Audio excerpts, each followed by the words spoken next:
Good morning, everyone. It's time for story time with Louie and Sophie, and today we're going to finish our chapter book. Finally, Ramona the Pest. Here is the conclusion. That's a fancy word for saying the end. So, last we left off, Mrs. Quimby told Ramona that she doubted that Miss Binny would ever forget her, not as long as she lives. So the situation was hopeless. That noon, Ramona was not at all hungry when she sat down to soup, a sandwich, and some carrot sticks. She bit into a carrot stick, but somehow chewing took a long time. She stopped chewing altogether when she heard the doorbell chime. Her heart began to thump. Maybe the truant officer had finally come to get her and carry her off in the back of his truck.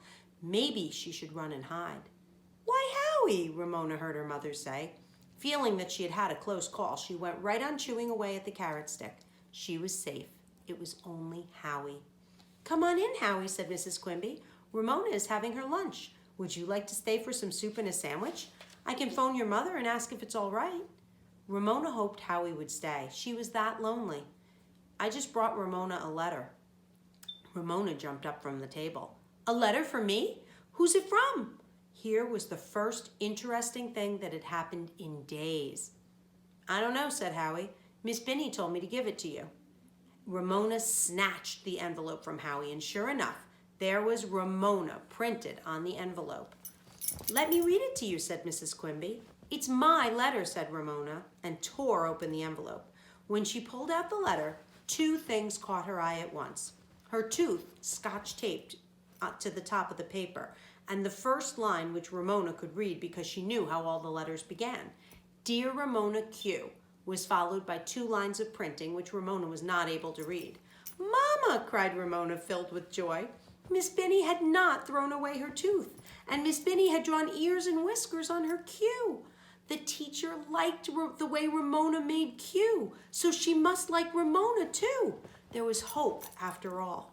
"Why, Ramona!" Mrs. Quimby was astonished. "You've lost a tooth.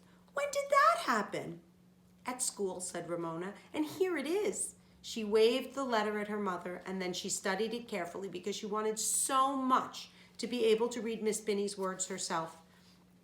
It says, "Dear Ramona Q, here is your tooth. I hope the tooth fairy brings you $1.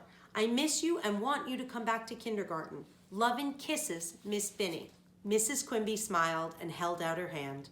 "Why don't you let me read the letter?" Ramona handed over the letter. Maybe the words did not say exactly what she had pretended to read, but she was sure they must mean the same. "Dear Ramona Q," began Mrs. Quimby, and she remarked, "Why, she makes her Q the same way you do." "Go on, Mama," urged Ramona, eager to hear what the letter really said. Mrs. Quimby read, "I am sorry I forgot to give you your tooth, but I am sure the tooth fairy will understand.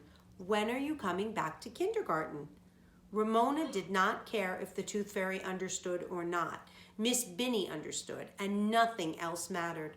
"Tomorrow, Mama," she cried. "I'm going to kindergarten tomorrow." "Good girl," said Mrs. Quimby, and hugged Ramona. "She can't," said matter-of-fact Howie. "Tomorrow is Saturday." Ramona gave Howie a look of pity, but she said, "Please stay for lunch, Howie. It isn't tuna fish. It's peanut butter and jelly." And here is the end of our book, Ramona the Pest. I hope you've enjoyed it.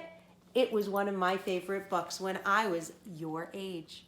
Have a wonderful, wonderful weekend, and we're going to start reading another book on Monday.